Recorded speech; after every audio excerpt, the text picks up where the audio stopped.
There is exactly one rule to surviving around a ruthless enigma: keep your distance. So when I woke up on a first-class flight, completely draped across the most terrifying CEO in the corporate world, I knew my life was officially over. Welcome back to your BL boyfriend. If you want to see how one disastrous flight turns into a high-stakes battle of dominance and desire, don't forget to hit that subscribe button, leave a like, and drop a comment below to support the channel. Now let's dive into the story. Part 1. Consciousness always returns in cruel, agonizing stages. First, it was the low, steady hum of the commercial jet's engines, a white noise that had lulled me into a much-needed coma after 72 hours of relentless board meetings. Second, it was the texture beneath my right cheek, impeccably soft, structured, and undoubtedly expensive. It felt nothing like the flimsy airline pillows they handed out, even in the first-class cabins. And third, the final and most devastating stage, the scent.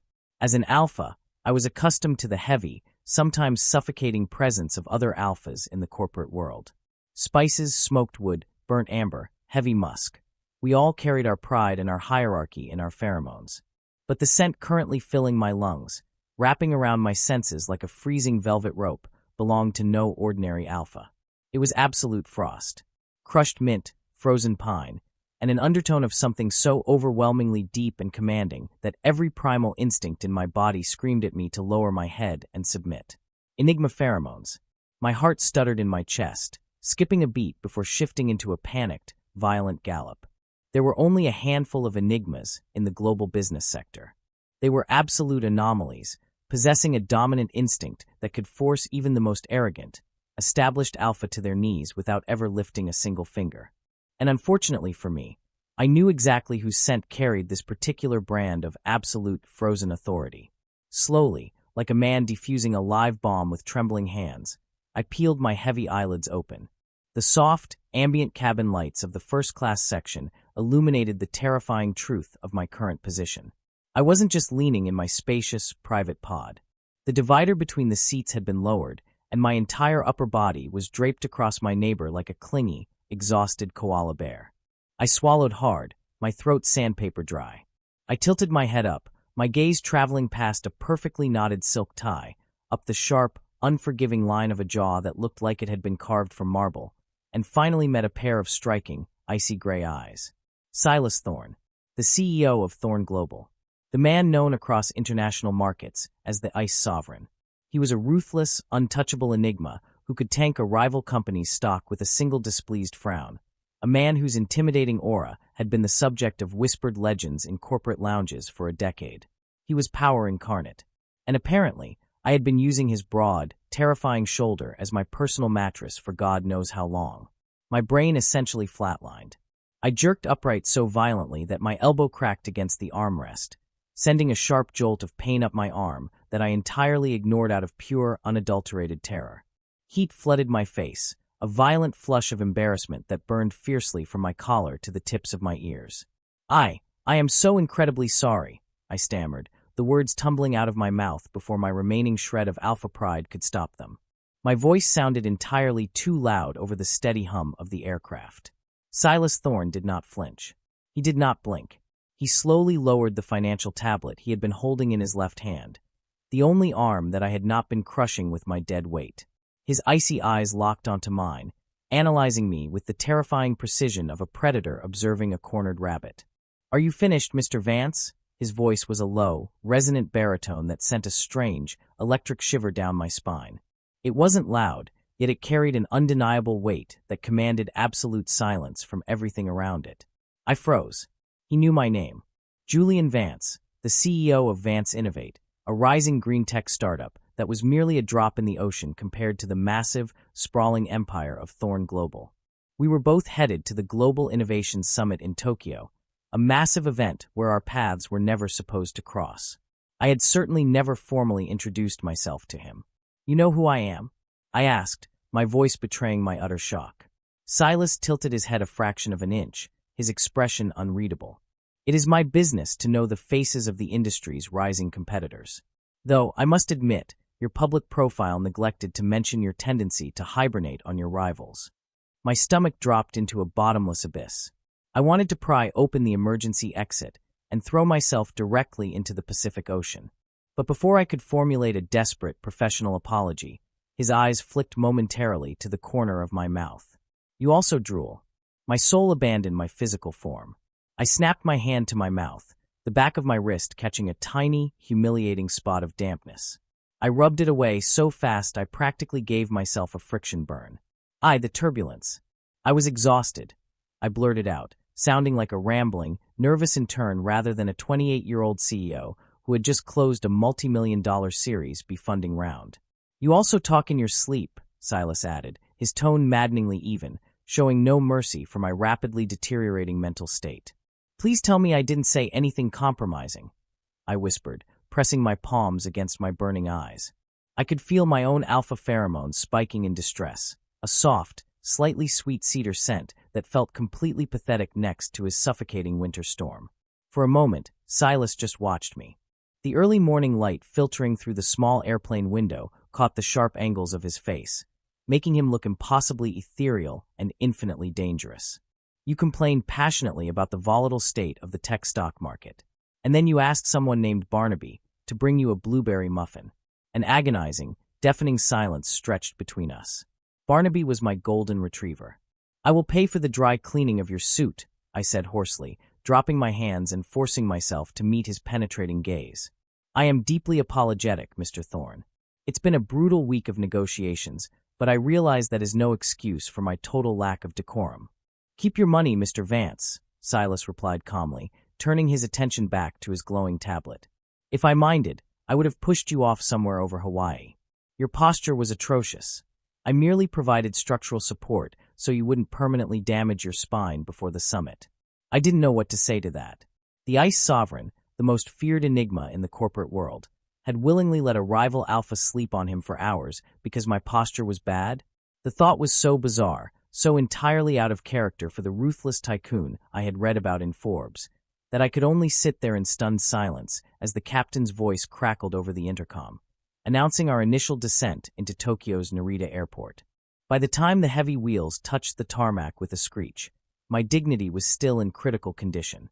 I spent the remainder of the flight aggressively staring out the window, desperately trying to ignore the subtle, intoxicating scent of frozen pine that permanently lingered in my personal space.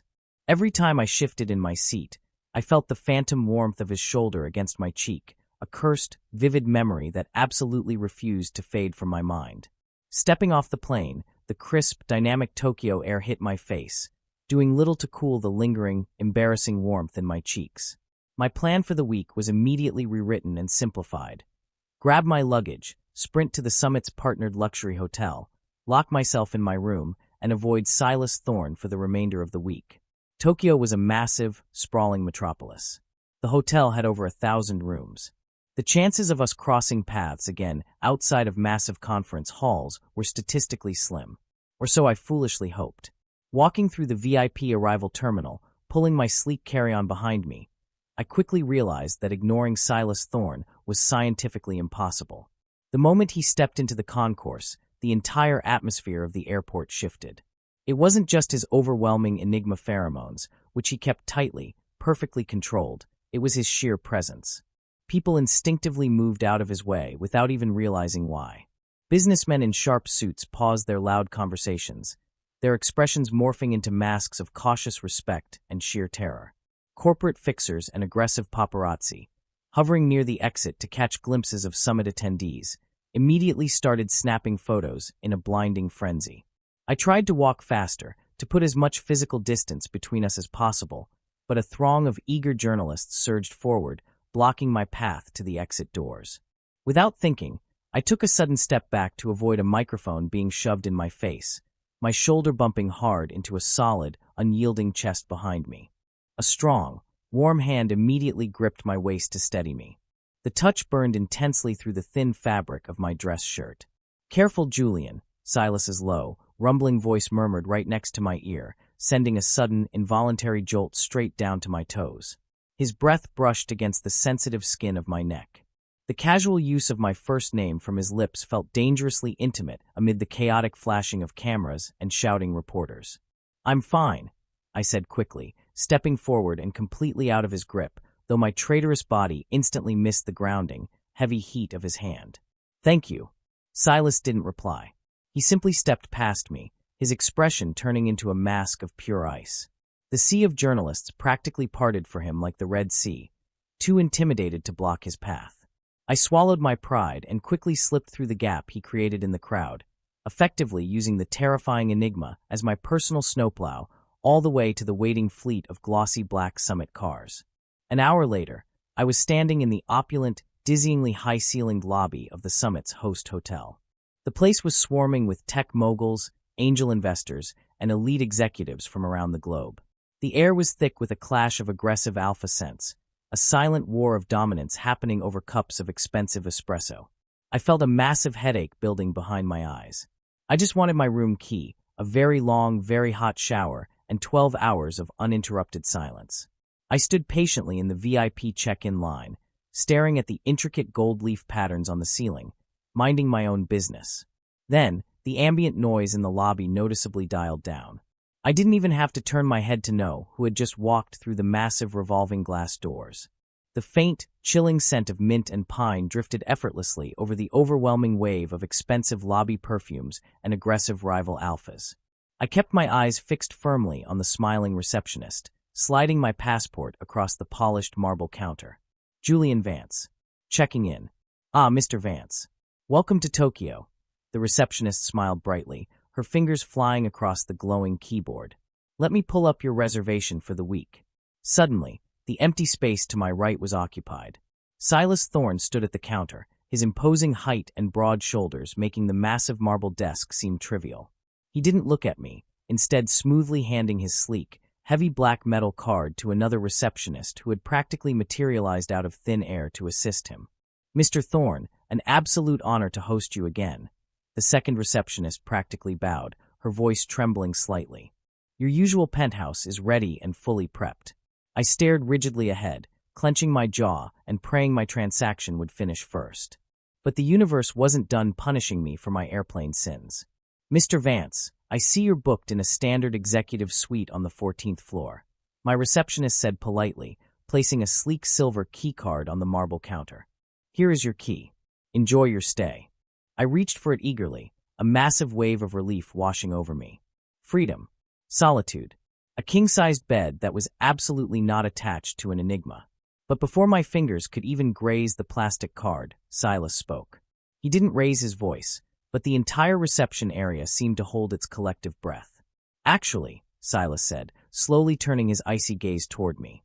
The corners of his mouth twitched upward in a microscopic expression that I could only describe as dangerously predatory. "Mr. Vance seems to have a habit of getting terribly lost and fatigued when he's exhausted. I'd prefer to keep a very close eye on my new rival." He turned his attention back to the stunned receptionist in front of him. "Upgrade Mr. Vance to the adjoining suite on the penthouse floor. Put the entire week's charges on my corporate account." My jaw practically unhinged. I whipped my head around to stare at him. "Mr. Thorne, that is absolutely not necessary. My company has already covered." "I insist, Julian," Silas interrupted smoothly, his gray eyes locking onto mine with a silent, heavy command that made my own alpha instincts violently war between loud defiance and an agonizing urge to submit to him completely. "Consider it compensation for your lingering neck pain. I wouldn't want you to be uncomfortable during our stay, especially since we have so much to discuss." The receptionist hastily recoded a new, gold-trimmed keycard, her hands visibly shaking as she bypassed my protests and handed it directly to me. I took it numbly, my brain short-circuiting as I stared at Silas Thorne. He casually slipped one hand into the pocket of his bespoke trousers, looking utterly unbothered by the fact that he had just hijacked my entire week. "After you," he gestured toward the private, glass-walled elevators reserved exclusively for the penthouse floor, his tone leaving absolutely no room for argument. As I walked toward the elevators, my heart hammering a frantic, deafening rhythm against my ribs, I realized with terrifying clarity that this business trip was no longer going to be about green tech presentations or securing stock shares. It was going to be a grueling, high-stakes battle for my sanity, my alpha pride, and quite possibly my heart. End of Part 1. Part 2. The private glass elevator leading up to the penthouse floor was an architectural masterpiece. offering a breathtaking, panoramic view of the sprawling Tokyo skyline. Under normal circumstances, I would have been completely mesmerized by the neon-lit concrete jungle expanding beneath us. Instead, my entire focus was completely consumed by the suffocating, terrifying reality of the man standing less than 2 feet away from me. The doors slid shut with a soft, final click, sealing us inside the transparent box.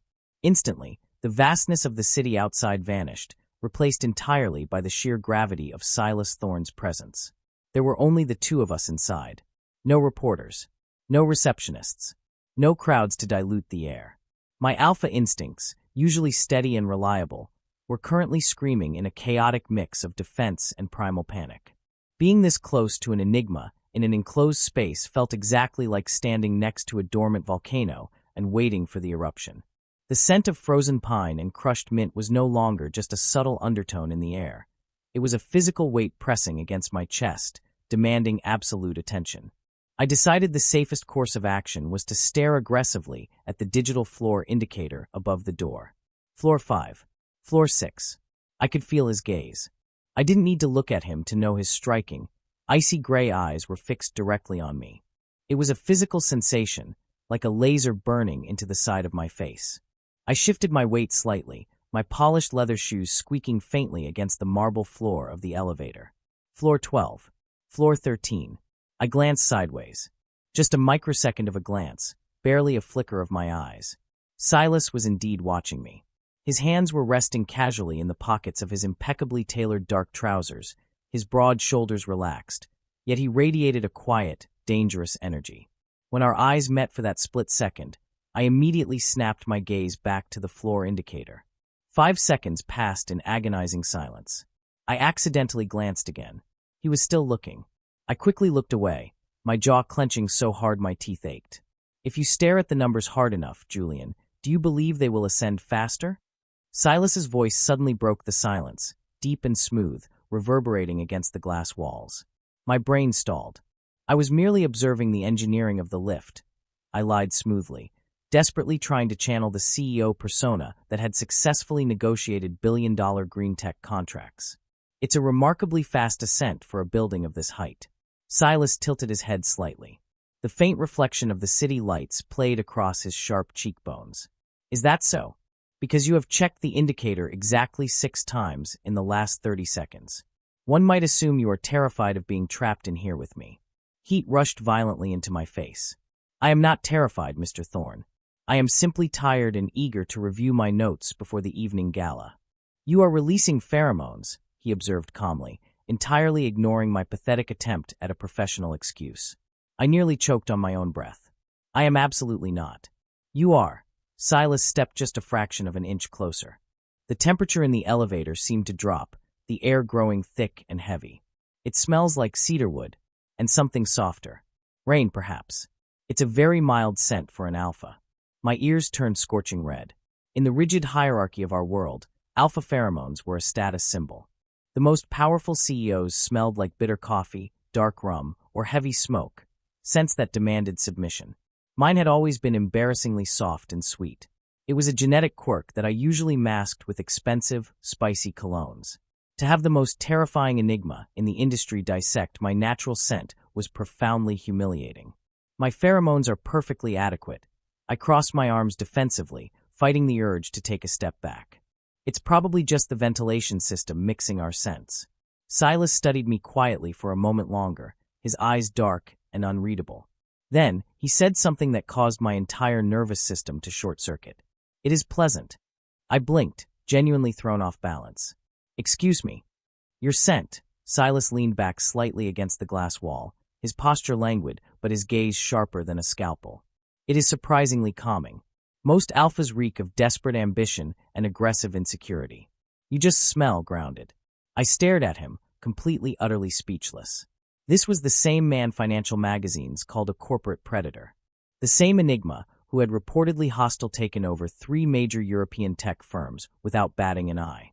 And he was currently standing in a high-speed elevator, softly complimenting my pheromones like it was entirely normal. Before I could formulate any kind of response that wouldn't embarrass me further, the elevator chimed a soft, melodic note. The doors slid open to reveal the luxurious, dimly lit corridor of the penthouse floor. I practically lunged forward, eager to escape the heavy, intoxicating tension that had completely filled the small space. But just as I crossed the threshold into the thick, plush carpet of the hallway, Silas spoke again. "Julian." I stopped, turning back despite every instinct telling me to run to my room and barricade the door. Silas stepped out of the elevator, moving with the slow, deliberate grace of a large predatory cat. He stopped right in front of me, towering over my frame. "The Summit Gala begins at 8 o'clock, he said, his voice dropping to a low murmur that seemed designed to bypass my ears and vibrate directly in my chest. "I expect to see you there. Try not to fall asleep on anyone else." And without waiting for a reply, he turned and walked gracefully toward the heavy double doors at the end of the hall, swiping his black keycard. I stood frozen in the corridor, my heart hammering relentlessly against my ribs, deeply unsettled by the realization that I was already completely entangled in Silas Thorne's gravity. My suite was nothing short of ridiculous. It was larger than my entire corporate office back in San Francisco, featuring floor-to-ceiling windows, a massive sunken living room, and a bathroom entirely constructed from black marble. But none of that captured my attention. What captured my attention was the heavy, polished mahogany door located on the far wall of the bedroom, an adjoining door. I walked over to it slowly, staring at the brass handle. I didn't need to guess where it led. It connected directly to Silas Thorne's master penthouse. I reached out and checked the lock. It was engaged from my side, but the mere knowledge that only an inch of wood separated my bed from the ice. Sovereign's territory made my stomach twist into a complicated knot of anxiety and something entirely foreign and dangerous. I forced myself to walk away, unpacking my suit and preparing for the evening. The Tokyo Global Innovations Summit Opening Gala was the premier networking event of the year. I had spent months preparing for this. I needed investors for my new eco-friendly battery technology. I could not let an accidental airplane nap and a few confusing elevator comments derail my entire company's future. By 8:30 p.m., I stepped into the massive, glittering grand ballroom of the hotel. The scale of the event was staggering. Crystal chandeliers hung from the vaulted ceilings, casting a warm, golden glow over hundreds of the world's most powerful people. Waiters carrying trays of expensive champagne wove seamlessly through the crowds. The air was a cacophony of multiple languages, clinking glasses, and the subtle, underlying clash of various alpha pheromones competing for dominance in the room. I grabbed a glass of champagne, took a deep breath to steady my nerves, and waded into the Shark Tank. For the first hour, things went surprisingly well. I managed to speak with several key European investors, keeping my tone confident and my pitch flawless. I actively avoided looking toward the center of the room, where a massive crowd of eager executives had formed a tight circle. I didn't need to see the center to know who was holding court there. The faint, chilling scent of pine weaving through the ballroom was a constant reminder that Silas Thorne was present. I had just finished a promising conversation with a venture capitalist when a voice spoke directly behind my shoulder. "Well, if it isn't the young prodigy of Vance Innovate." I turned around to find a tall, incredibly handsome man smiling at me. He had dark, perfectly styled hair, an expensive burgundy suit, and an aura of arrogant charm that was impossible to ignore. His pheromones hit me immediately, sharp black pepper and leather. A very strong, very classic alpha. Adrian Hayes. I recognized him instantly. He was the CEO of Apex Dynamics, one of the largest hardware manufacturers in the world. He was notorious for two things: aggressive corporate buyouts and an insatiable appetite for beautiful omegas. "Julian Vance." Adrian stepped closer, his smile widening as he smoothly took my hand and shook it. His grip was a little too tight, a classic alpha dominance play. I kept my expression neutral and squeezed back with equal pressure. "I read your latest quarterly report. Impressive growth for a startup. You have quite the brain in that pretty head of yours." I bristled slightly at the word pretty. "Thank you, Mr. Hayes. We believe our new battery cells will revolutionize the market." "Business, business, business," Adrian chuckled, taking a sip of his whiskey and leaning against the high cocktail table we were standing next to. His dark eyes roamed over my face, lingering on my lips for a fraction of a second too long. "You're much more interesting in person, Julian. Tell me, how does an alpha with such a delicate scent survive in Silicon Valley? You smell almost sweet enough to be an omega." My jaw tightened. It wasn't the first time an arrogant alpha had tried to belittle me using my pheromones, but it never failed to irritate me. My scent has never affected my profit margins, Mr. Hayes. But if you're so concerned with biology, perhaps you should be networking at a medical conference instead of a tech summit. Adrian threw his head back and laughed, genuinely amused. Sharp tongue. I like that. You know, Julian, I've been looking to invest in green energy. Perhaps we could discuss this further in a more private setting? My suite has a fantastic view of the Tokyo Tower. We could synergize our assets. He took another step closer, deliberately letting his heavy, peppery alpha pheromones flare to press against mine. It was a blatant, aggressive display of flirting, meant to back me into a corner. I opened my mouth to politely but firmly tell him to go to hell, but the words never left my throat. Because suddenly, the ambient temperature in our small corner of the ballroom plummeted. The sharp scent of black pepper was violently overwritten by the crushing, absolute zero cold of frozen pine. It hit the air like a physical shockwave. Adrian froze mid-smile. His entire body stiffened, his arrogant posture crumbling in a split second. I watched, wide-eyed, as a drop of nervous sweat materialized on his forehead. I didn't have to turn around to know who was standing directly behind me. Mr. Hayes. Silas Thorne's voice was softer than I had ever heard it, almost a whisper, yet it sliced through the noise of the ballroom like a scythe. Adrian swallowed hard, slowly turning his head. I turned with him. Silas was standing mere inches away from my back. His posture was completely relaxed, holding a crystal glass of amber liquid.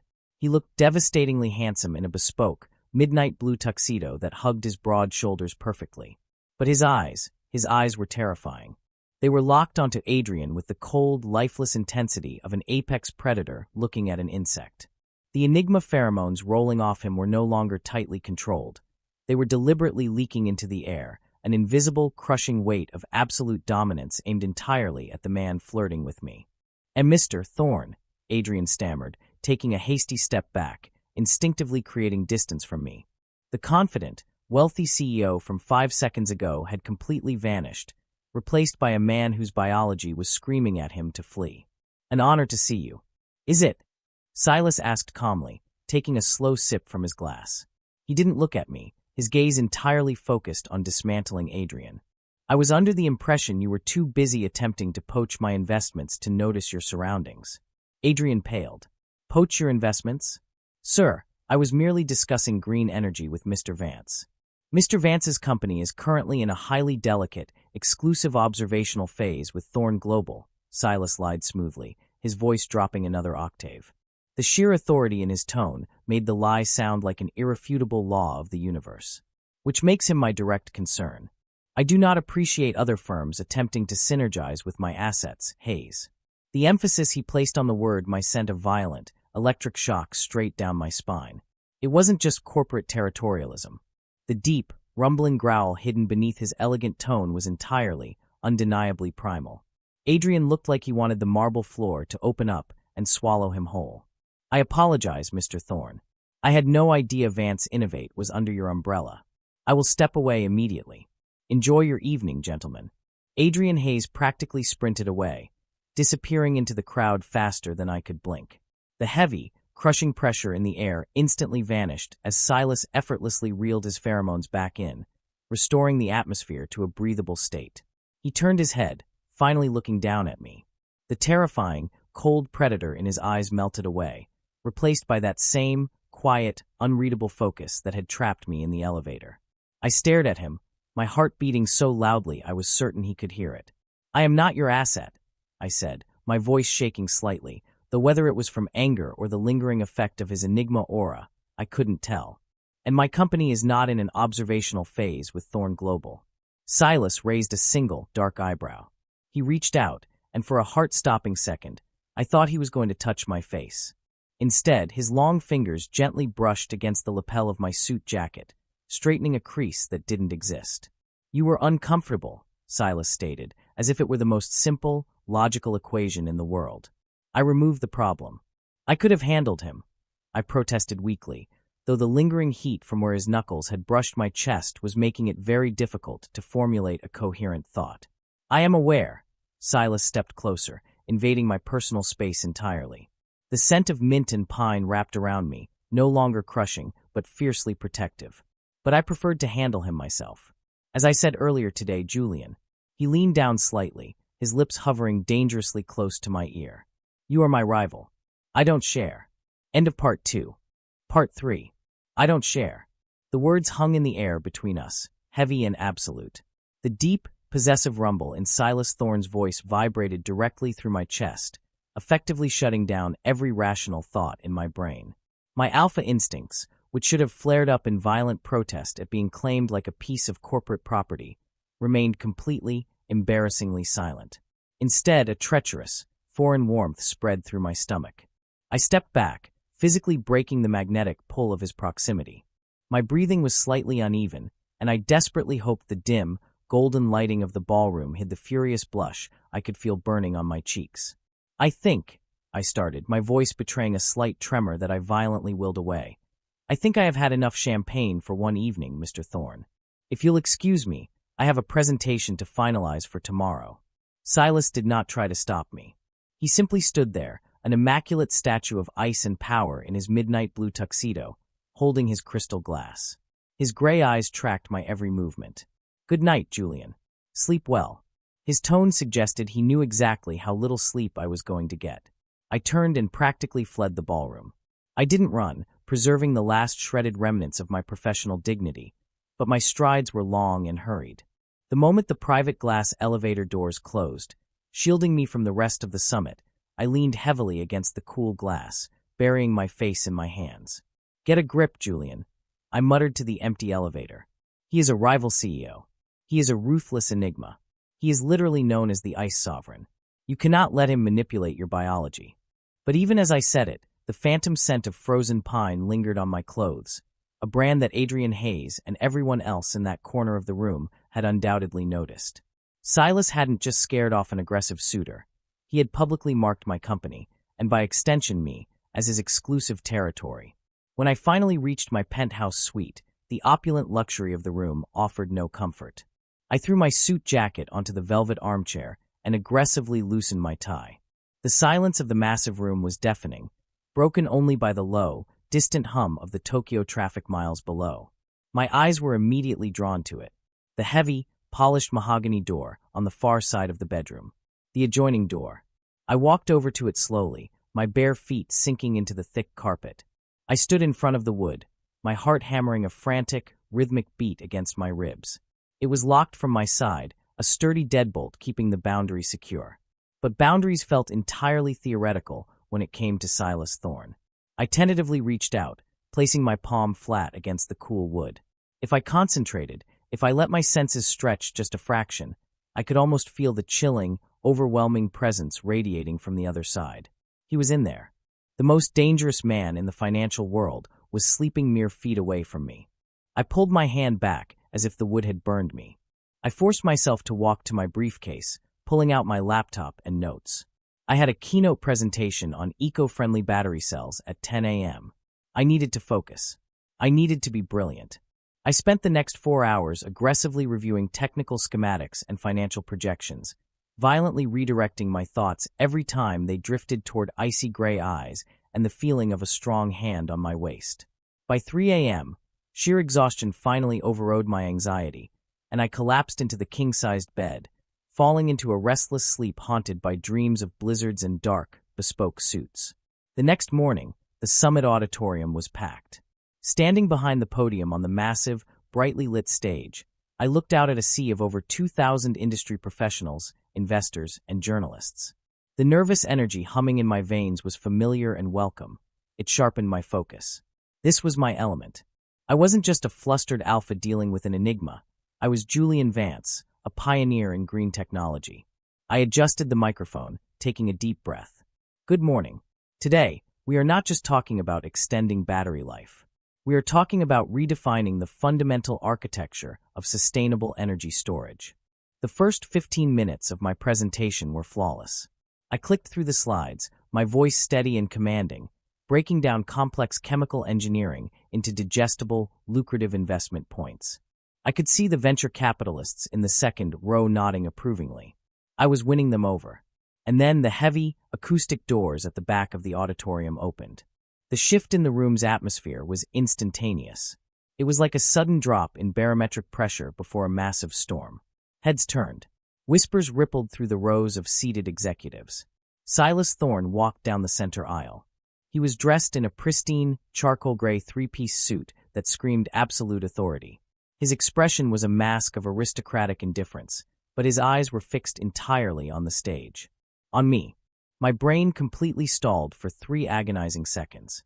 The laser pointer in my hand trembled slightly. He wasn't supposed to be here. Thorne Global dealt in massive infrastructure and software networks.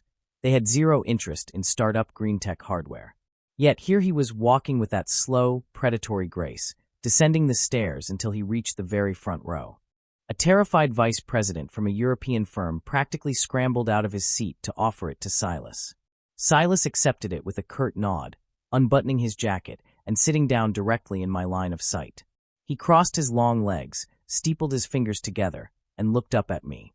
Continue, his eyes commanded silently. I swallowed dryly, gripping the edges of the podium so hard my knuckles turned white. My alpha pride flared, a sudden, desperate need to prove myself rising above the panic. I would not let him intimidate me on my own stage. As demonstrated in our third-quarter testing, I continued, forcing my voice to project confidently, entirely ignoring the front row. The thermal degradation is reduced by 40%. For the next 20 minutes, I delivered the best pitch of my entire life, fueled entirely by spite and the desperate need to keep Silas Thorne from seeing me sweat. When I finally concluded the presentation, the auditorium erupted into genuine, enthusiastic applause. I stepped off the stage, feeling a massive wave of relief wash over me. I had survived. Normally, after a successful keynote, a CEO is immediately swarmed by eager investors looking to schedule private meetings.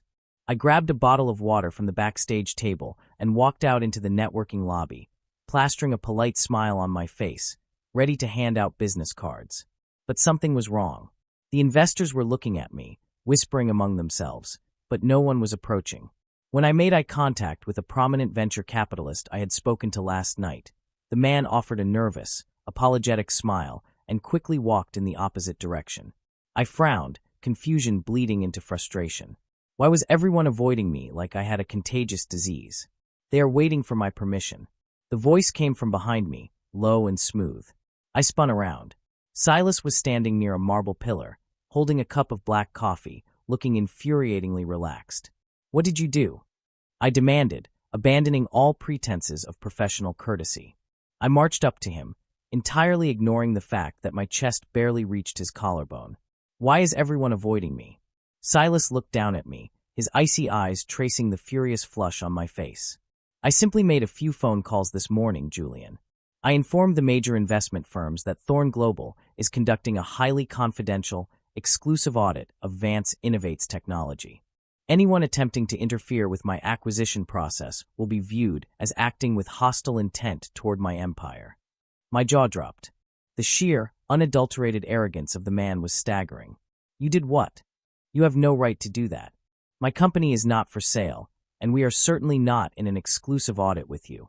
You just illegally sabotaged my entire funding round." "I did not sabotage anything," Silas replied calmly, taking a slow sip of his coffee. "I merely eliminated the useless middlemen. Your technology is brilliant, Julian. You presented it beautifully today." I was captivated.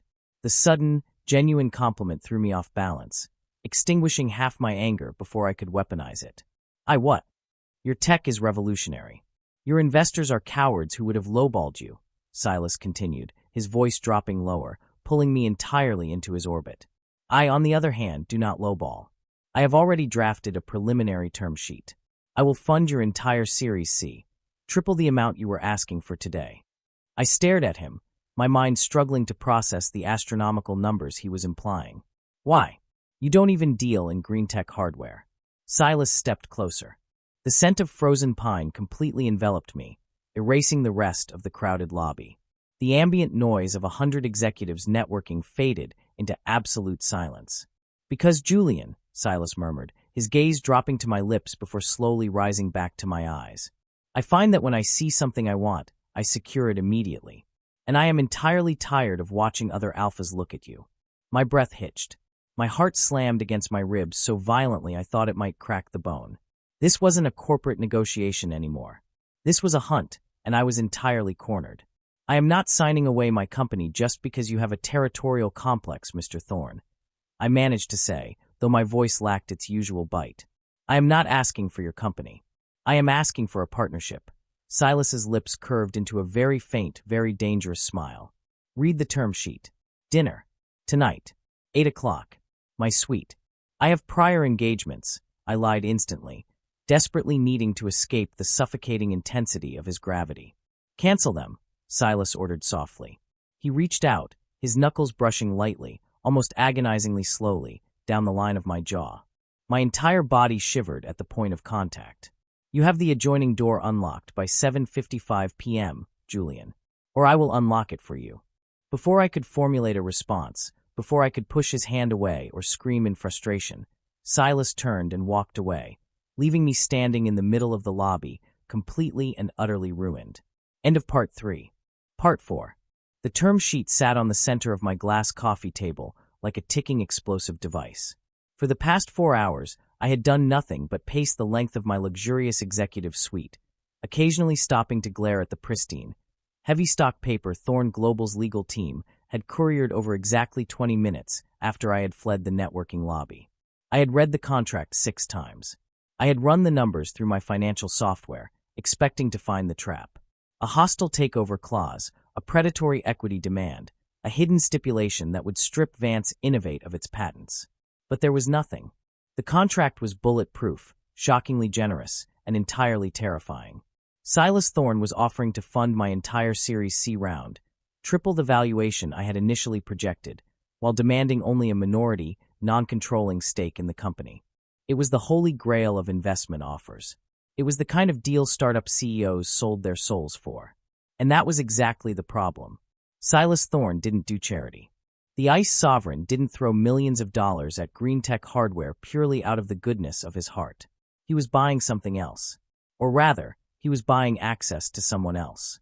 I find that when I see something I want, I secure it immediately.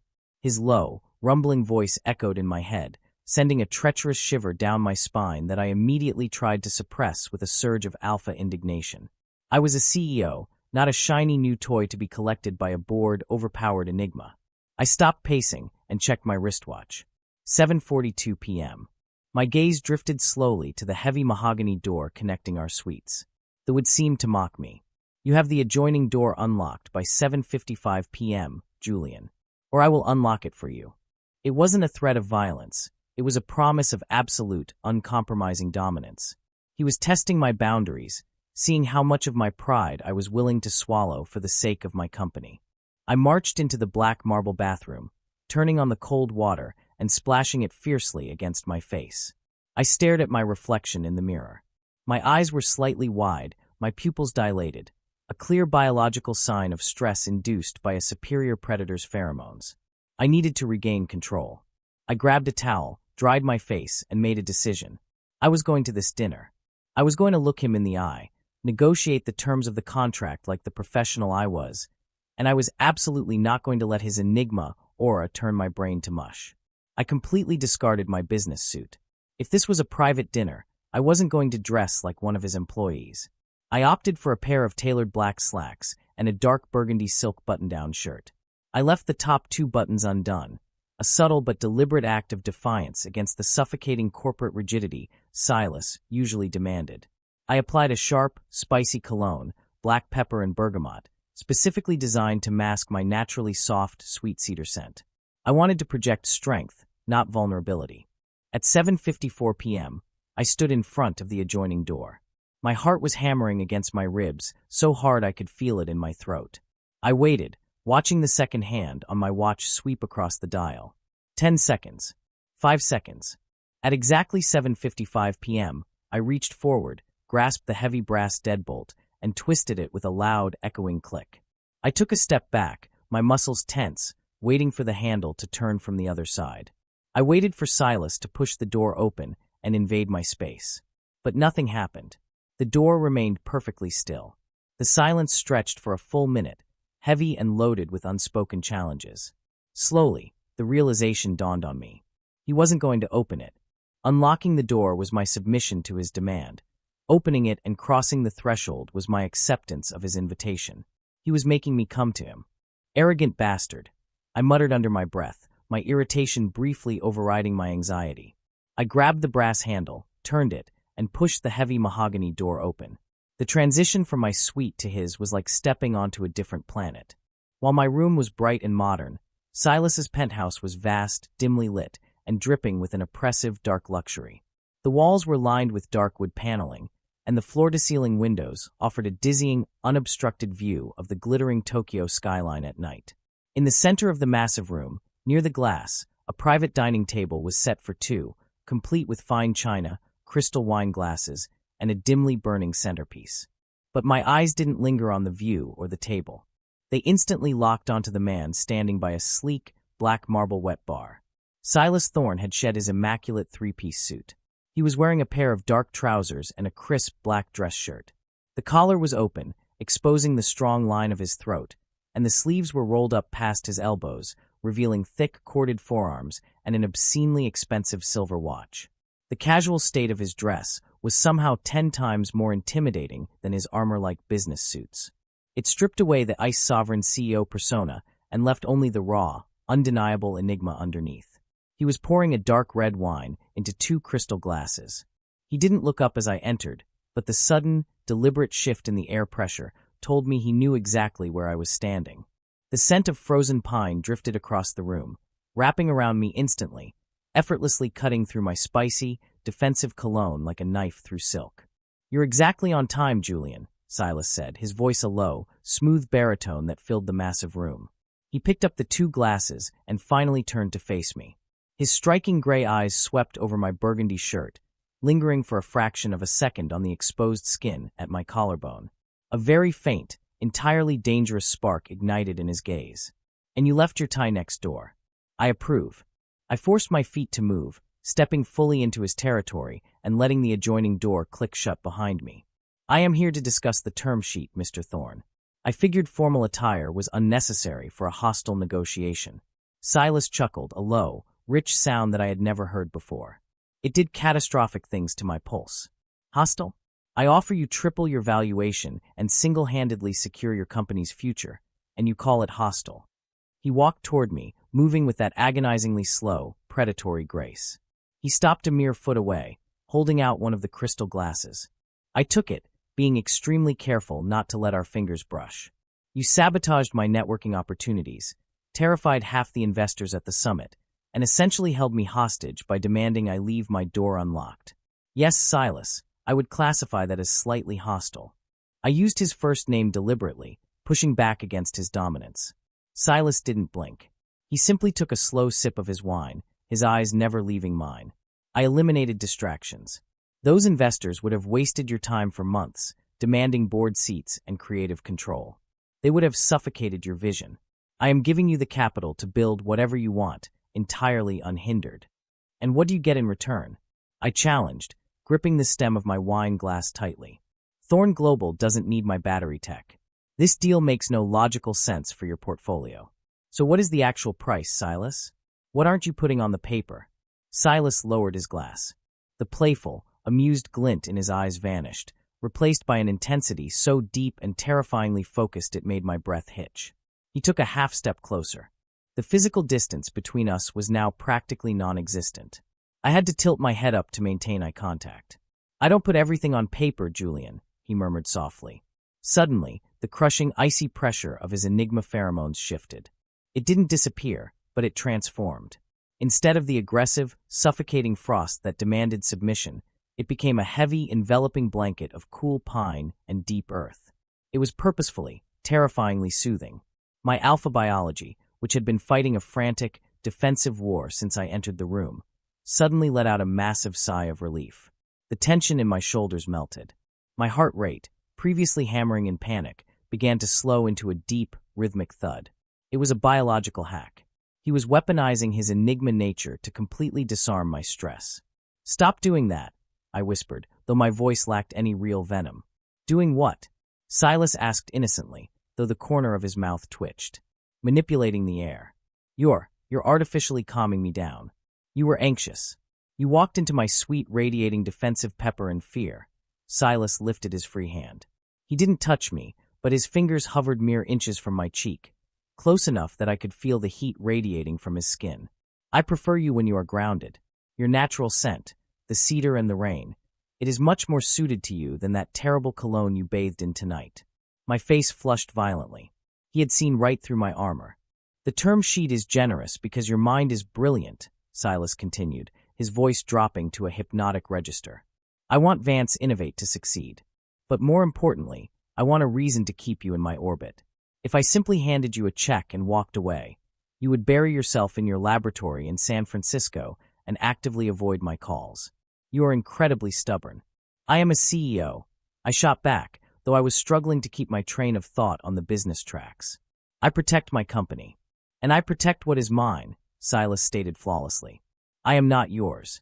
Not yet, he agreed smoothly, dropping his hand and taking a step back, instantly releasing me from the hypnotic trap of his immediate proximity. The sudden loss of his body heat left me feeling strangely, infuriatingly cold. Dinner is getting cold, Julian. Let us sit. We can debate the parameters of your independence over the Wagyu. I stared at his broad back as he walked toward the table, feeling completely outmaneuvered. I had walked into this room preparing for a corporate war, armed with financial statistics and legal rebuttals. Silas Thorne wasn't playing that game. He was playing an entirely different game, one of biology, power, and an undeniable magnetic attraction that I was rapidly losing the strength to fight. I walked over to the table and took the seat opposite him. The Tokyo skyline glittered through the glass beside us, a million distant lights that felt entirely insignificant compared to the storm sitting across from me. For the first 20 minutes, we actually talked business. Silas's mind was a terrifyingly sharp instrument. He asked piercing, brilliant questions about my supply chain, chemical degradation rates, and long-term scaling logistics. I found myself matching his intellect, firing back answers, genuinely enjoying the sheer mental exercise of speaking with someone who could keep up with my vision. For a brief, shining moment, we were just two industry leaders discussing the future. But Silas was an enigma, and he never let me forget it for long. As I was passionately explaining the environmental impact of lithium alternatives, I reached across the table to gesture toward the term sheet. Silas's hand moved with lightning speed. Before I could retract my arm, his long, strong fingers wrapped around my wrist. His grip wasn't painful, but it was absolute. An iron shackle wrapped in velvet. The words died in my throat. I looked down at his hand encircling my wrist, the stark contrast of his pale skin against my burgundy sleeve, and then up into his icy gray eyes. You're very passionate when you talk about your work, Silas said quietly, his thumb slowly, deliberately dragging across the erratic, racing pulse point on the inside of my wrist. The touch sent a violent jolt of electricity straight up my arm and directly into my chest. My breath hitched audibly. I tried to pull my hand back, a weak, instinctual tug, but he held firm, anchoring me to him across the table. Silas. I breathed out the formal Mr. Thorne entirely forgotten. Your heart is racing, Julian, he murmured, his gaze dropping to my lips. His enigma pheromones spiked, thick and intoxicating, flooding my senses until I could barely think. He leaned forward slightly, the elegant dining table the only thing separating us. Tell me the truth. Is your pulse racing because of the contract? Or is it because of me? End of Part 4. Part 5. Is your pulse racing because of the contract? Or is it because of me? The question hung over the dining table, a heavy, suffocating weight that completely paralyzed my vocal cords. Silas didn't move. His thumb continued its agonizingly slow, deliberate stroke across the erratic, frantic beating of my pulse point. It was a microscopic movement, yet it felt like it was echoing through every single nerve ending in my body. I was an alpha. I was biologically hardwired to fiercely protect my personal space, to aggressively reject any attempt at physical dominance from a rival. Yet, as I sat there pinned under the weight of his icy gray gaze, my primal instincts were completely betraying me. I didn't want to pull my hand away. I wanted him to pull me across the table. The contract. I finally managed to choke out, though my voice was a breathless, unconvincing whisper that completely destroyed the lie. It's a very large sum of money, Silas. It would make anyone's heart race. Silas's lips curved into a slow, devastatingly handsome smirk. The Enigma pheromones rolling off him shifted again, the chilling frost melting into something darker, deeper, and infinitely more dangerous. It smelled like a forest right before a massive thunderstorm. "You are a brilliant engineer, Julian," Silas murmured, his grip on my wrist tightening just a fraction of an inch, enough to remind me of his sheer physical strength, but gentle enough not to bruise. "You have built an empire from scratch. You can calculate complex thermal degradation rates in your head. And yet, you are a spectacularly terrible liar." He leaned closer, the ambient light of the Tokyo skyline reflecting in the depths of his eyes. "Your pupils are dilated. Your breathing is shallow. And underneath that dreadful pepper cologne you drowned yourself in, your natural scent is spiking. You smell like rain and sweet cedar. You smell, entirely captivated." Heat exploded across my cheeks, a violent, humiliating flush that I knew he could see perfectly in the dim lighting.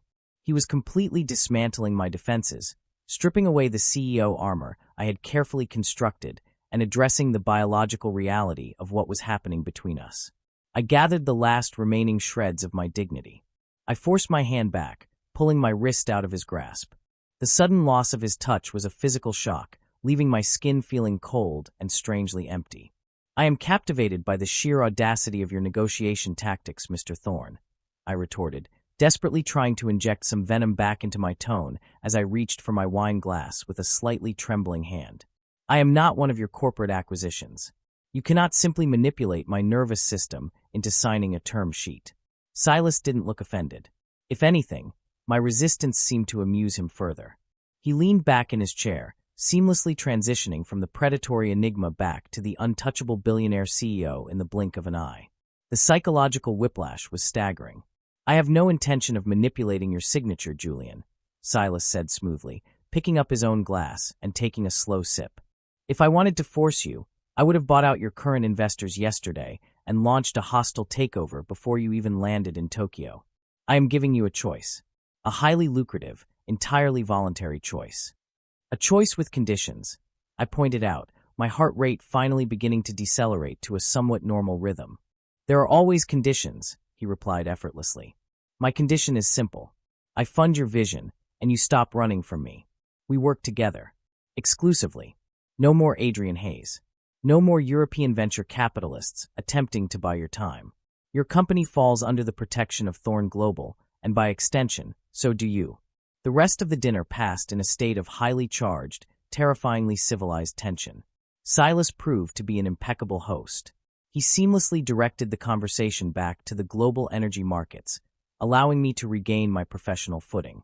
We debated tariff regulations, supply chain shortages, and the future of sustainable infrastructure. It was intoxicating. I had never met anyone who could match my intellectual pace so effortlessly, who challenged my theories with such sharp, clinical precision.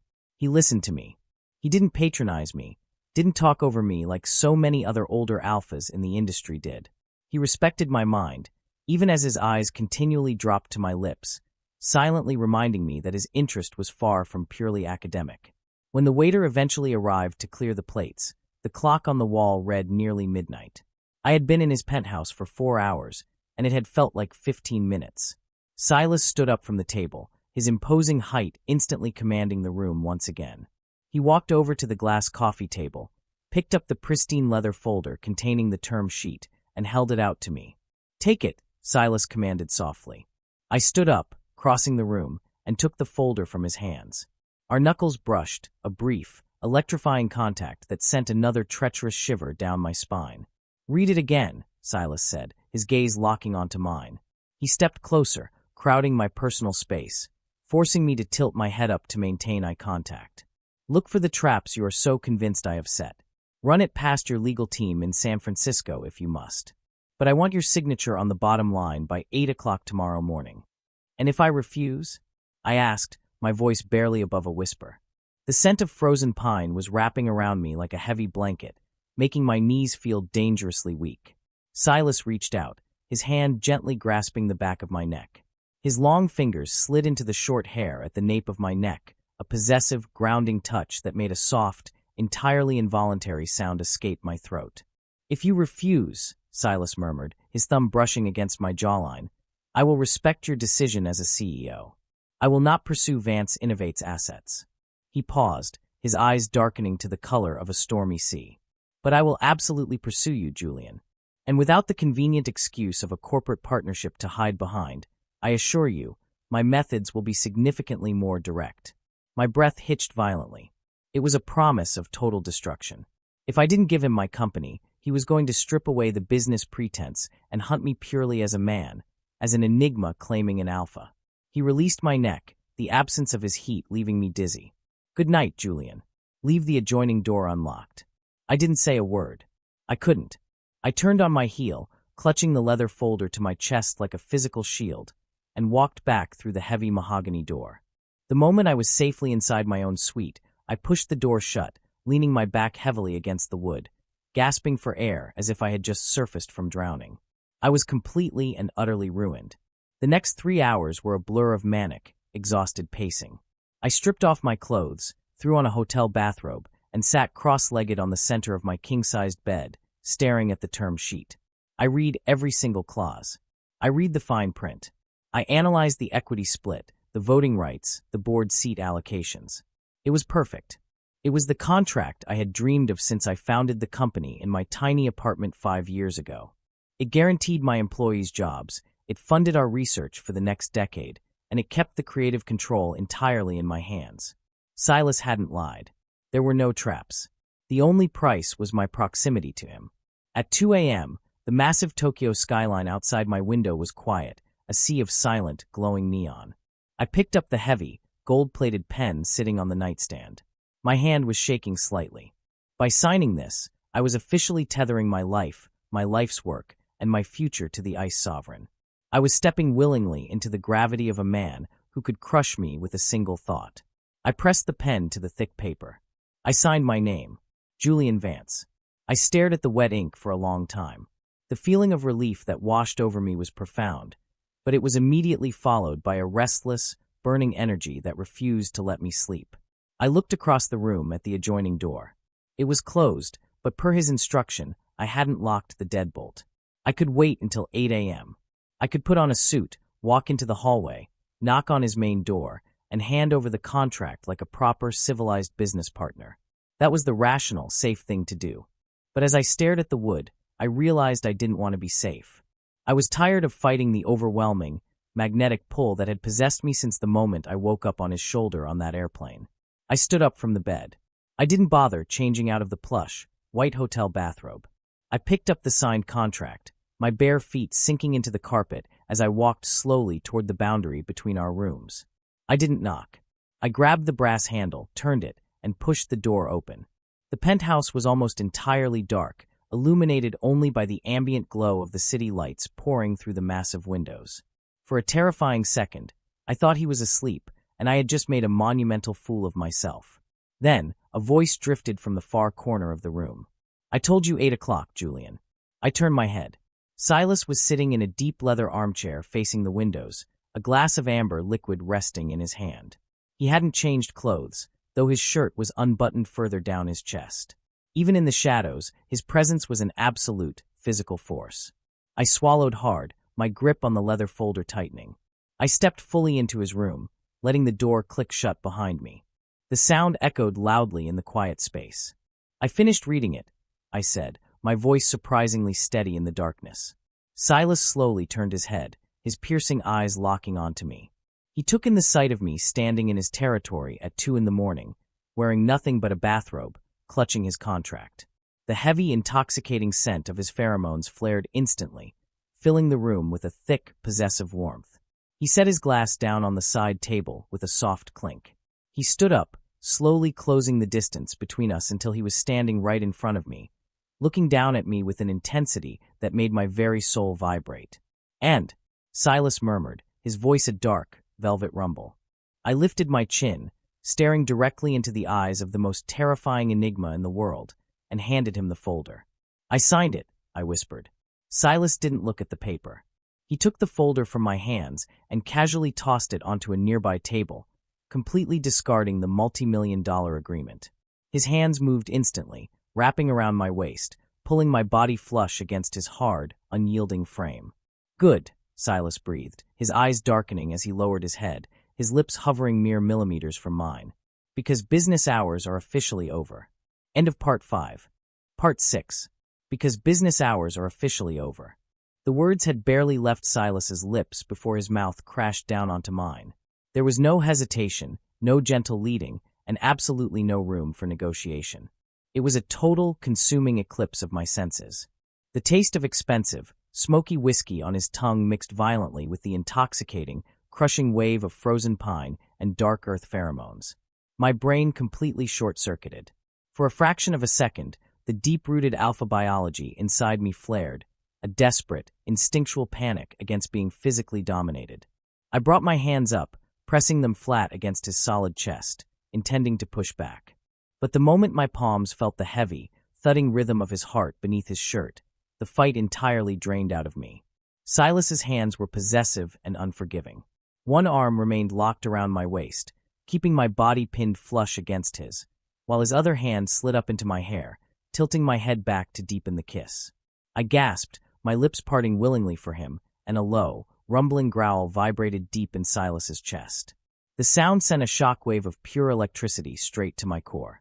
My hands, which had been resting defensively on his chest, betrayed me completely.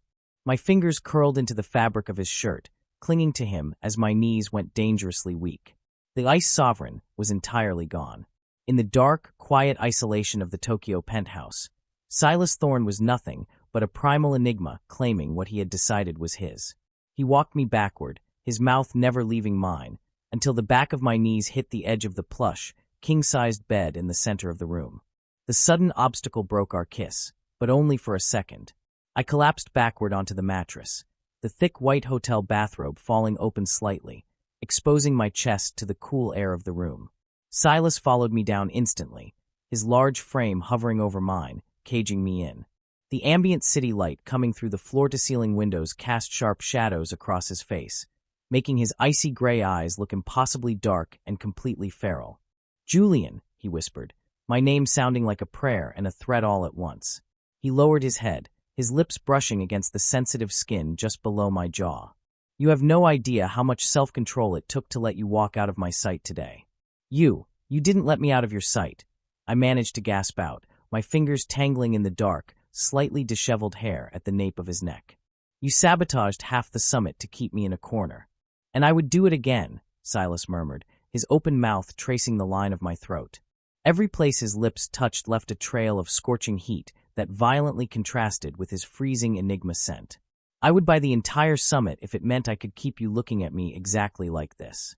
He inhaled deeply, burying his face in the crook of my neck, right over my scent gland.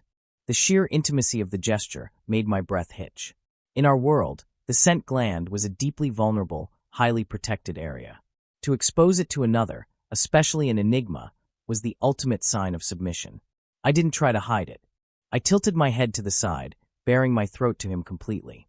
"Cedar and rain," Silas breathed against my skin, his voice thick with a heavy, intoxicating reverence. "You are perfect." And then I felt it.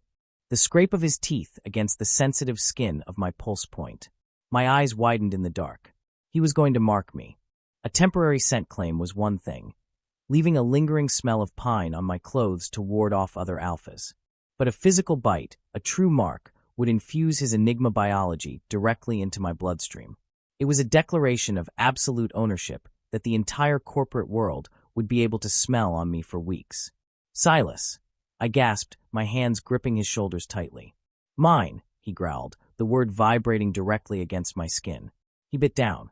A sharp, stinging pinch pierced my neck, immediately followed by a massive, overwhelming flood of enigma pheromones rushing into my system. It wasn't cold anymore. It was a blazing, blinding heat that swept through my veins, wiping away every ounce of stress, anxiety, and fear I had carried for the past 5 years of building my company. I cried out softly, my back arching off the mattress as the intense rush of his claims settled deep into my bones. The heavy, grounding weight of his presence wrapped around my soul like an iron shield. I was tethered to him. The ruthless, terrifying CEO who could make billionaires tremble had just anchored himself to me. Silas slowly pulled back, his tongue soothing the fresh, stinging mark he had just left. He propped himself up on his forearms, looking down at me with an expression so fiercely protective and incredibly soft that it made my heart physically ache. I care about you, Julian, Silas whispered, his thumb gently brushing a stray lock of hair from my forehead. The absolute sincerity in his eyes stripped away all his armor. I will protect your vision. I will protect your company. And I will protect you. I looked up at him, my breathing finally starting to slow, my entire body humming with the heavy, comforting scent of frozen pine that now permanently intertwined with my own. I know, I whispered back, pulling his face down to mine for another kiss. I know. The rest of the night faded into a haze of tangled sheets, whispered confessions, and the surreal, overwhelming reality of being entirely consumed by the man I had once thought was my greatest threat. When consciousness slowly crawled back into my body the next morning, there was no airplane turbulence, no agonizing stiffness in my neck, and no blind panic. There was only a deep, steady warmth wrapped securely around my waist. I blinked my eyes open, sunlight streaming brightly through the massive penthouse windows. I was curled on my side, my back pressed flush against Silas's solid chest. His arm was draped heavily over me, his hand resting possessively flat against my stomach. I shifted slightly, and the movement caused a dull, throbbing ache at the base of my neck. My hand flew up, my fingers brushing against the raised, tender skin of the bite mark. The memory of last night rushed back in vivid, scorching detail, sending a fresh wave of heat to my cheeks. Good morning. Silas's voice was a low, raspy rumble against my ear, thick with sleep. I turned my head over my shoulder.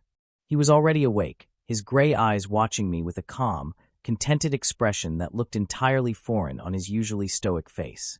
You're staring, I mumbled, suddenly feeling incredibly shy in the harsh light of day.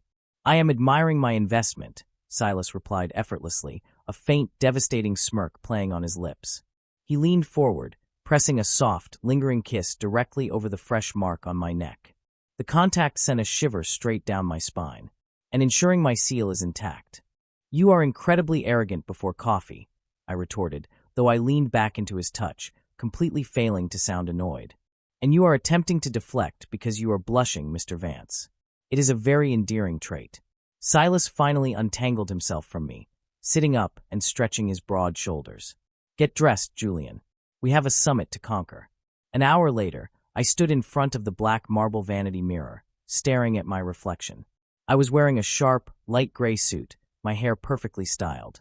But no matter how professional I looked, there was no hiding the massive, unmistakable shift in my biology.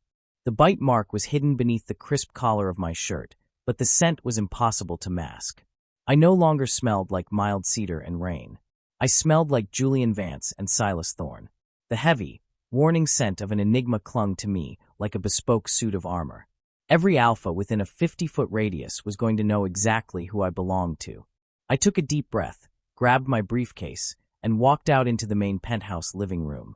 Silas was waiting by the door, dressed in a sleek, black suit that made him look every inch the terrifying corporate predator the world knew him as. But when he looked at me, his eyes softened just a fraction. He held out his hand. I didn't hesitate. I walked over and slipped my hand into his, our fingers intertwining naturally. The moment the private elevator doors opened into the massive, crowded networking lobby of the hotel, the atmosphere shifted so violently it was almost comical. We walked out together, side by side.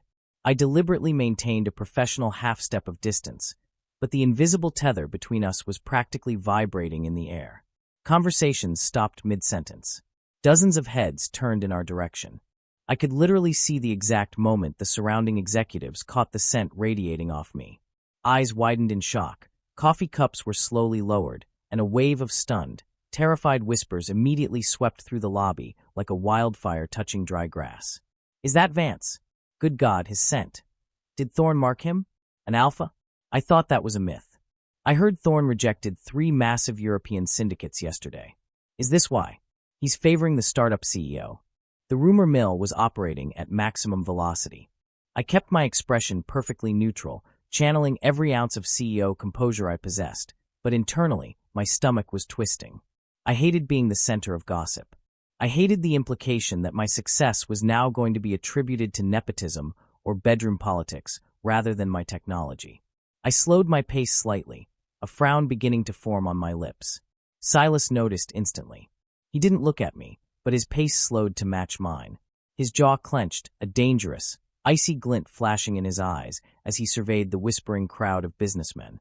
When Silas Thorne stopped moving entirely in the middle of a crowded room, the world stopped with him. The whispers died instantly. The silence that fell over the lobby was absolute and terrifying. Silas slowly turned his body, his imposing frame casting a long shadow over a group of prominent venture capitalists who had been gossiping the loudest. Silas didn't raise his voice. He didn't have to. If anyone in this room is currently concerned about the nature of my recent negotiations or investment rejections, Silas stated, his voice a lethal, frozen calm that carried effortlessly across the massive marble hall, allow me to clarify the reality of the situation. Nobody breathed. The executives looked like deer caught in the headlights of a speeding train. Thorne Global has officially partnered with Vance Innovate, Silas continued, his gaze sweeping over the crowd with razor-sharp authority. Not out of favoritism, but because Mr. Vance's technology is vastly superior to anything else currently on this floor. If certain parties are dissatisfied with their own inadequacies and lost capital, they are free to pursue partnerships elsewhere. However, Silas paused, letting the heavy, crushing weight of his enigma pheromones roll over the room like a physical warning. Anyone caught spreading baseless, disrespectful fiction regarding my partner will find themselves permanently blacklisted from every market Thorne Global operates in. Do I make myself perfectly clear? A terrified, collective murmur of agreement rippled through the executives. Several men practically bowed their heads in submission to the overwhelming enigma aura. Silas didn't wait for further confirmation. He seamlessly slipped his hand into the pocket of his trousers, turned his head toward me, and the terrifying predator vanished, replaced by a calm, collected businessman. "Shall we proceed to the first panel, Julian?" he asked smoothly. I stared at him, my heart swelling with a mixture of absolute awe and deep, undeniable affection. He hadn't just defended me.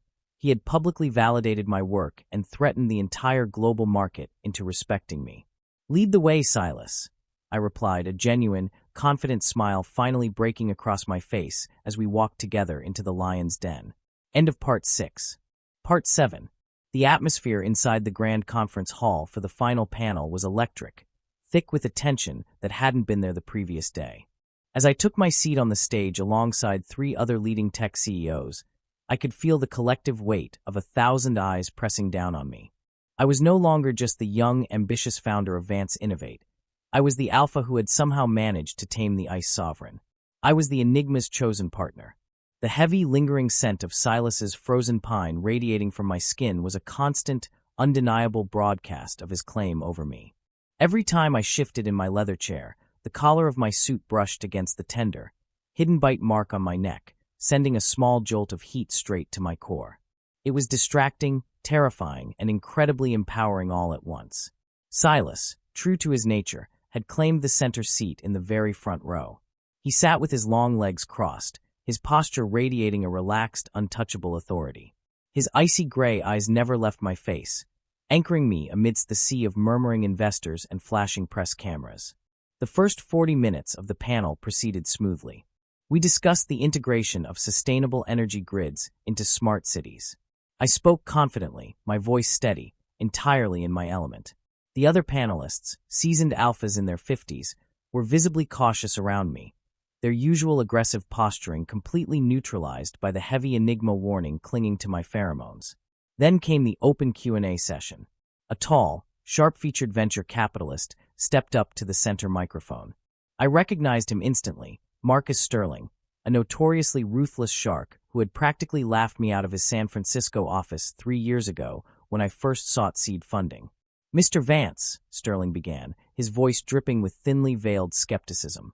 "While your thermal degradation metrics are certainly creative, I have to ask about scalability. It's one thing to build a prototype in a lab, and quite another to manufacture on a global scale. Given that your company just miraculously secured the backing of Thorne Global, a conglomerate with zero history in green hardware, many are wondering if this partnership is a strategic business move or simply an incredibly expensive, personal bailout for a startup that was secretly sinking." The entire hall fell dead silent. A collective, sharp intake of breath echoed through the room. Several executives practically cringed, turning to look at Silas in the front row, expecting the enigma to stand up and verbally decimate the man. I looked at Silas. His eyes were dark, a storm brewing in his irises, and his jaw was set like granite. I knew he was half a second away from destroying Marcus Sterling's entire career. I gave Silas a microscopic shake of my head. Let me handle this. I leaned forward, adjusting my microphone, and let my own alpha pheromones flare just enough to cut through the tension. I appreciate your concern for my company's buoyancy, Mr. Sterling, I said, my voice ringing out clear and cold across the massive auditorium. However, if you had thoroughly reviewed our publicly available Q2 manufacturing reports instead of focusing on lobby gossip, you would know that Vance Innovate has already secured 3 independent manufacturing facilities in Southeast Asia. Our scalability is not theoretical. It is actively in motion. Sterling opened his mouth to interrupt, but I didn't let him. Furthermore, I continued, my gaze locking onto him with absolute, unwavering dominance, Thorn Global's infrastructure software is the most advanced in the world. By integrating their AI grid management with our physical battery cells, we are not just scaling production. We are creating the first fully autonomous, self-regulating energy network on the planet. This is not a bailout. This is a monopoly in the making.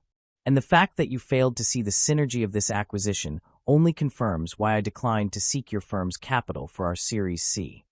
The silence in the room stretched for 3 agonizing seconds. And then a slow, deep, echoing sound filled the space. It was applause.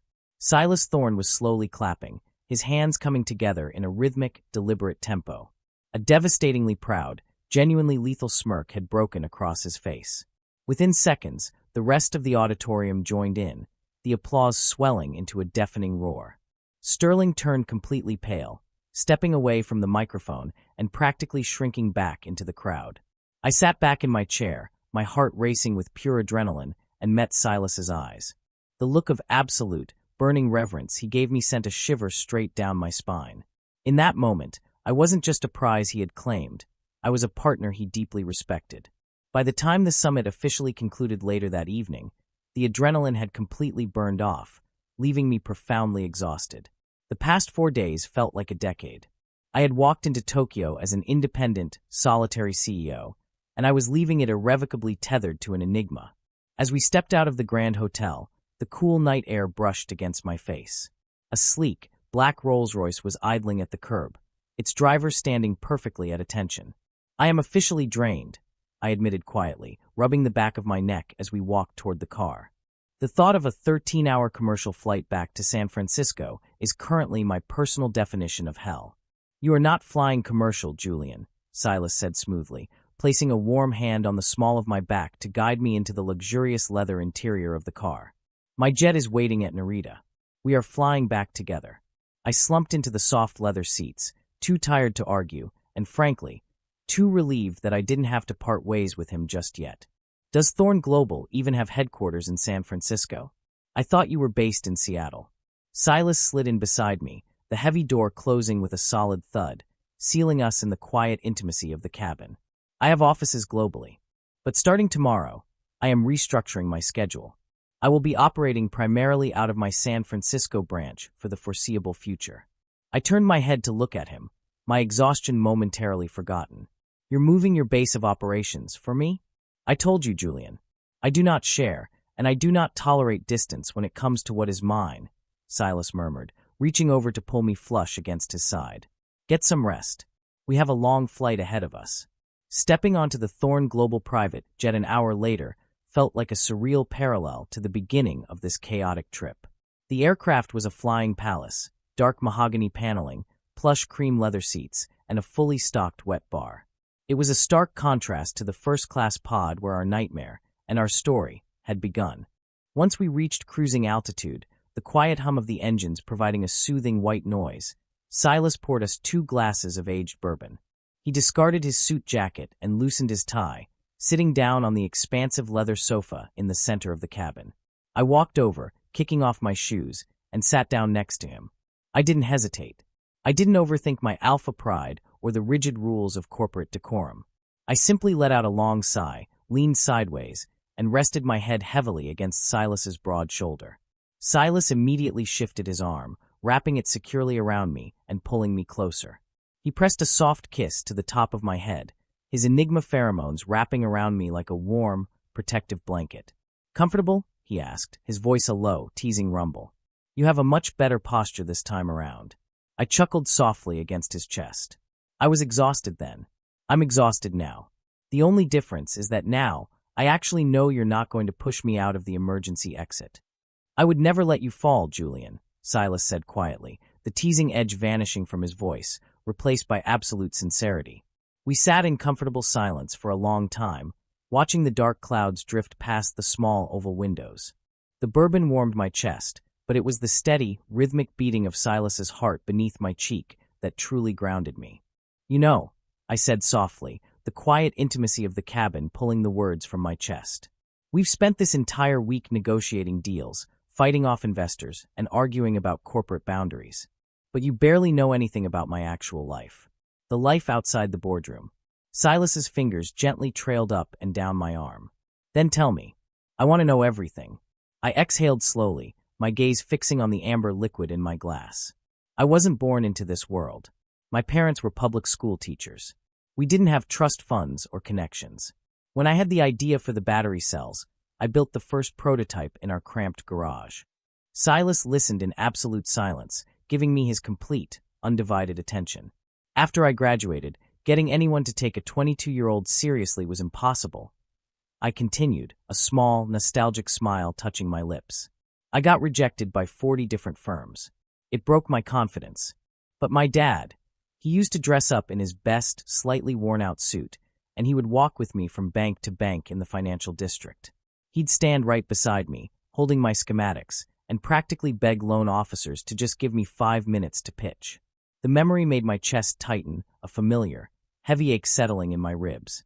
He was an alpha too, I whispered. And in our world, begging is the ultimate humiliation. But he swallowed his pride every single day because he believed in my mind more than he cared about his own ego. Silas's arm tightened around me, pulling me impossibly closer. He didn't offer empty platitudes. He simply provided a silent, unshakable pillar of support. He passed away a few months before we secured our first real angel investment. I finished, my voice thick. He never got to see Vance Innovate become a reality. He never saw the San Francisco office. Julian, Silas murmured softly, his hand reaching up to gently cup my jaw, turning my face to look at him. His icy gray eyes were incredibly soft, filled with a depth of empathy I hadn't known the Ice Sovereign was capable of. He gave you the foundation to become the most brilliant man I have ever met. He would be unspeakably proud of the empire you've built. I swallowed the lump in my throat, leaning into the warmth of his palm. My mom still lives in our old house in the suburbs. I try to visit her every Sunday. She keeps me grounded when the corporate world gets too loud. Silas studied my face for a long moment, his thumb lightly stroking my cheekbone. I would like to meet her. My eyes widened in surprise. You want to meet my mother? If you will permit it, Silas said, his tone carrying a quiet, vulnerable earnestness. I don't just want the CEO of Vance Innovate, Julian. I want you. All of you. And that means understanding the people who made you who you are. My heart did a violent, beautiful flip inside my chest. This wasn't a corporate takeover. This wasn't an enigma claiming a prize. This was a man asking to be a permanent, deeply rooted part of my life. I smiled, a genuine, blinding smile that reached all the way to my eyes. She makes a terrible casserole, Silas. And she will absolutely interrogate you about your intentions. I have survived hostile boardrooms and European syndicates, Silas replied smoothly, pressing a deep, lingering kiss to my lips. I believe I can handle a casserole. And my intentions are entirely, permanently clear. I closed my eyes, letting the heavy, sweet scent of cedar and frozen pine mix perfectly in the small cabin. For the first time in my life, looking toward the future didn't fill me with the anxious dread of the next board meeting or stock projection. It filled me with the quiet, overwhelming peace of finally coming home. End of Part 7. Part 8. The sleek, midnight black Rolls-Royce looked entirely alien parked in the driveway of the modest, two-story suburban home in San Mateo. I sat in the passenger seat, staring through the tinted window at the chipped white paint of the front porch trellis. My heart was performing a complicated, nervous gymnastic routine inside my chest. It was Sunday. True to his word, Silas had fundamentally restructured his entire multi-billion-dollar empire in a matter of days, relocating his primary operations to San Francisco. And now, he was sitting beside me, impeccably dressed in a dark charcoal sweater and tailored slacks, preparing to meet my mother. You are radiating anxiety, Julian, Silas observed softly. His hand reached across the center console, his long fingers wrapping gently over my knee. The familiar, grounding scent of frozen pine and dark earth washed over me, deliberately dialed down to a soothing hum. Your cedar scent is entirely overwhelmed by stress. I am about to introduce the ice sovereign of the global tech market to a retired public school teacher who still thinks I need to eat more vegetables, I muttered, wiping my slightly damp palms on my thighs. I think a little anxiety is biologically justified. Silas let out a low, rich chuckle that vibrated pleasantly against my senses. I am not the ice sovereign today. I am simply a man attempting to make a good impression on the woman who raised the most remarkable alpha I have ever met. He leaned over, pressing a firm, reassuring kiss to my temple. The touch instantly settled my racing pulse. I took a deep breath, nodded, and pushed the car door open. When my mother, Eleanor, opened the front door, she froze. She was a gentle, perceptive beta woman with kind eyes and a warm smile, but even she was momentarily taken aback by the sheer, imposing physical presence of Silas Thorne standing on her welcome mat. Silas had meticulously reined in his enigma pheromones, a sign of deep, instinctual respect, but his natural aura of authority was impossible to completely erase. "Mom," I smiled, stepping forward to give her a tight hug. "This is Silas." Silas stepped forward, offering a polite, respectful nod that I had never seen him give to anyone in a boardroom. "Mrs. Vance, it is an absolute honor to finally meet you." He didn't just bring a bottle of wine. During our flight, I had casually mentioned my mother's obsession with cultivating rare orchids, a hobby she had picked up after my father passed. From behind his back, Silas produced an exquisite, handcrafted glass terrarium housing a stunning, incredibly rare ghost orchid. My mother's eyes widened in sheer delight. "Oh my goodness. This is breathtaking. Julian, you didn't tell me he was so thoughtful." I shot Silas a look of pure, bewildered awe. He simply offered me a microscopic, devastatingly smug smirk before turning his full, charming attention back to my mother. "Julian speaks of you constantly, Mrs. Vance. It was the least I could do for invading your Sunday dinner." The evening that followed was the most surreal experience of my life. The terrifying CEO who had single-handedly threatened the entire Tokyo corporate elite was currently sitting at my childhood dining table, eating my mother's notoriously dry chicken casserole without a single flinch of hesitation. In fact, he smoothly asked for the recipe, claiming the herbs were remarkably balanced. I watched him, completely captivated. He was answering her questions about his business with patience, stripping away the intimidating financial jargon to explain his software infrastructure in a way that was engaging and accessible. He wasn't talking down to her. He was engaging with her respectfully. Then came the interrogation. My mother set down her fork, wiping her mouth with a napkin, and fixed Silas with a look that only a mother could wield. A look that completely ignored his billions of dollars and his enigma status. "So, Silas," she said, her voice gentle but laced with absolute steel, "you are clearly a very powerful man. And my son is a very ambitious, brilliant young alpha who has worked himself to the bone for his company. What exactly are your intentions with Julian?" The air in the small dining room grew completely still. I held my breath, my alpha instincts suddenly flaring in a strange, protective panic. Silas didn't hesitate. He didn't look away from her. He set his own fork down, his posture straightening slightly. The casual charm faded, replaced by that intense, terrifyingly sincere focus that always made my heart skip a beat. "My intentions, Mrs. Vance, are absolute," Silas said, his voice dropping into a low, resonant register that vibrated with raw honesty. "I intend to protect his vision, ensure his company changes the world, and provide him with an empire where he never has to beg for a seat at the table again." He paused, and for the first time all evening, he turned his icy gray eyes toward me. The look in his eyes was so profoundly deep, so entirely exposed, that it stripped away every defense I had left. "But more importantly," Silas continued softly, his gaze locked onto mine, "I intend to spend the rest of my life ensuring he is happy. He is the only thing in this world I truly value. I love your son, Mrs. Vance, and I will never let him fall." Tears immediately pricked the corners of my eyes. A heavy, beautiful silence blanketed the room. I looked at my mother. She was staring at Silas, her eyes shining with unshed tears of her own. The fierce, protective steel in her posture melted away entirely.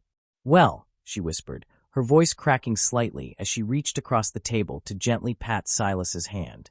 "It seems I don't have to worry about him anymore. Welcome to the family, Silas." Later that night, the house was quiet. My mother had gone to sleep, and Silas and I were in my old childhood bedroom. The room was painfully small, the walls still bearing the faded marks of my teenage years. The twin-sized bed pushed against the wall was entirely inadequate for a man of Silas's size, but he didn't seem to care. He was sitting on the edge of the mattress, stripped down to his undershirt, watching me with a soft, heavy gaze as I locked the door.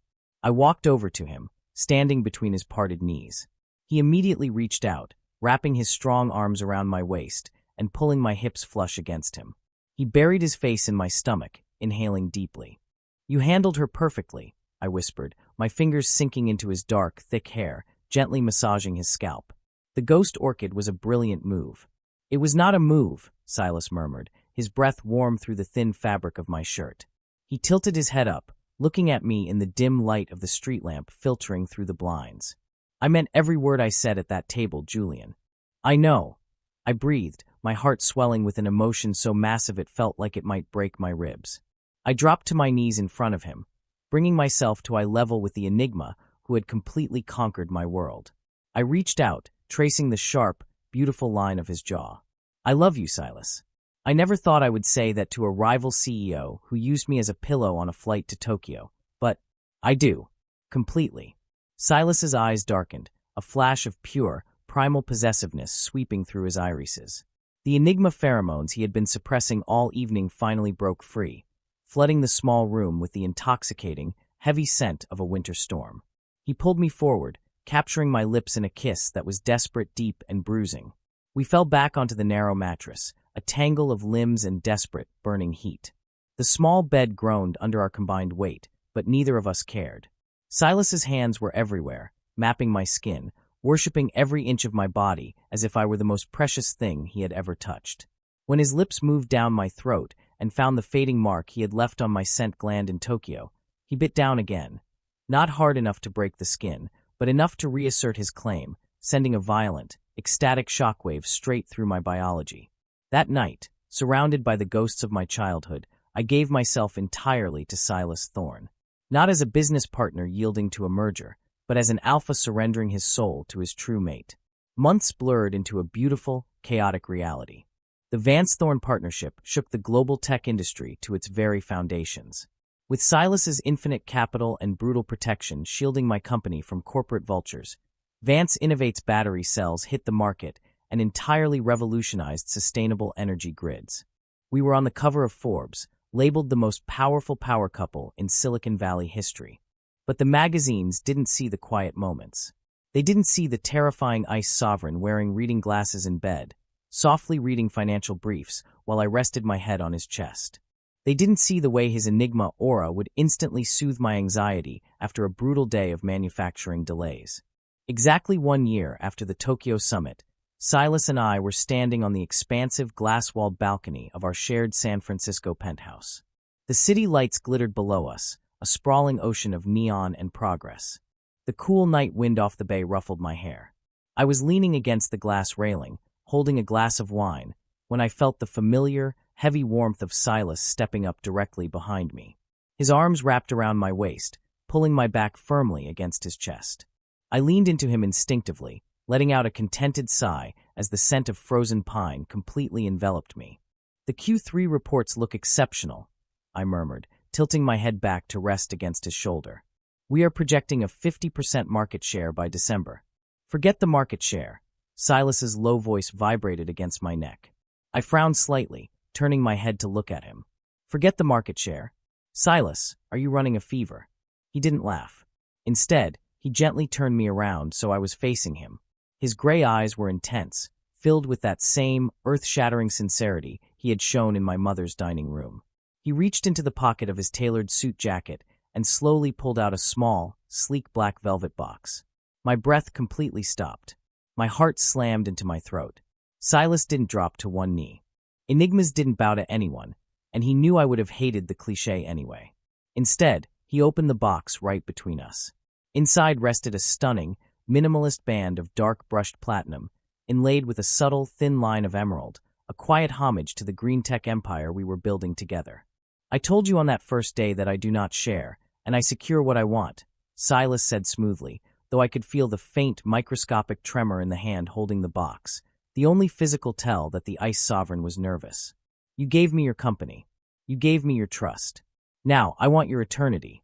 Tears blurred my vision, a massive, overwhelming wave of pure joy crashing over me. Julian Vance, Silas murmured, stepping closer, his presence the only thing anchoring me to the earth. Marry me. Let me be the only man you ever fall asleep on for the rest of our lives. A watery, breathless laugh tore its way out of my throat. I didn't hesitate. I threw my arms around his neck, burying my face in the crook of his shoulder, inhaling the scent of the man who had completely changed my destiny. Yes, I whispered fiercely against his skin. Yes, absolutely. Silas exhaled a heavy, ragged breath of relief. He slid the heavy platinum band onto my finger, a perfect fit, before pulling me into a kiss that tasted of aged wine, frozen pine, and a promise of absolute forever. Looking back, the terrifying realization hadn't hit me when I woke up draped across the most ruthless enigma in the world. The realization hit me right now, standing on a balcony above the world with his ring on my finger. The flight to Tokyo was never a catastrophe. It was the universe violently shoving me into the arms of the man I was always meant to find. And as I held Silas Thorne, looking out over the empire we were building together, I knew that the Ice Sovereign had finally melted, and he belonged entirely to me. End of story. Wow, what a journey. Before we wrap up today's video, let's take a deep dive into the incredible dynamics and hidden layers of Julian and Silas's story. What makes this story so incredibly captivating is how it plays with the traditional power structures of the Omegaverse and corporate tropes. Julian is not a helpless character waiting to be saved. He is a proud, brilliant alpha CEO who built his empire from the ground up. He has a fierce, independent streak. That's exactly why Silas Thorne, the untouchable enigma, becomes so obsessed with him. Silas is a man used to people instantly bowing to his aura, but Julian fights back. The tension between them isn't just physical. It is a high-stakes chess game of intellect and pride. One of the most beautiful elements in this story is the use of pheromones as a storytelling device. At the beginning, Silas's scent, the frozen pine and crushed mint, is described as suffocating, terrifying, and demanding submission. It mirrors Julian's fear of losing his company and his autonomy. But as Silas's true intentions are revealed, that same scent transforms into a heavy, protective blanket. On the flip side, Julian's unexpectedly soft cedar and rain scent represents the vulnerability he hides beneath his sharp business suits. Silas is the only one who truly appreciates that softness, seeing it not as a weakness, but as Julian's most perfect trait. The true turning point of their relationship is the contract negotiation in the penthouse. Silas could have easily executed a hostile takeover. He had the money and the power to crush Vance Innovate. But he didn't. Instead, he offered Julian a bulletproof contract that protected Julian's life's work. Silas stripped away his own Ice Sovereign armor and essentially said, "I will give you everything, but you have to choose to walk through that door." It was a brilliant mix of absolute enigma dominance and deep, genuine respect for Julian as a partner. And we absolutely have to talk about the scene with Julian's mother. That moment grounds the entire story. It takes Silas Thorne out of the billion-dollar boardrooms and places him at a humble suburban dining table. By bringing the ghost orchid and facing a mother's fierce interrogation, Silas proves that he isn't just looking for a corporate merger or a temporary obsession. He was looking for a home. In the end, Silas didn't just conquer a rival CEO. He surrendered his own frozen heart to the only man brilliant enough to thaw it. What did you guys think of Silas and Julian's intense dynamic? Which scene was your absolute favorite? Let me know down in the comments. I love reading your thoughts. Thank you so much for watching. If you enjoyed this story and the analysis, please hit that like button, subscribe to the channel, and turn on notifications so you never miss out on our next romance. This has been your BL boyfriend, bringing you the best stories to make your heart race. See you in the next video.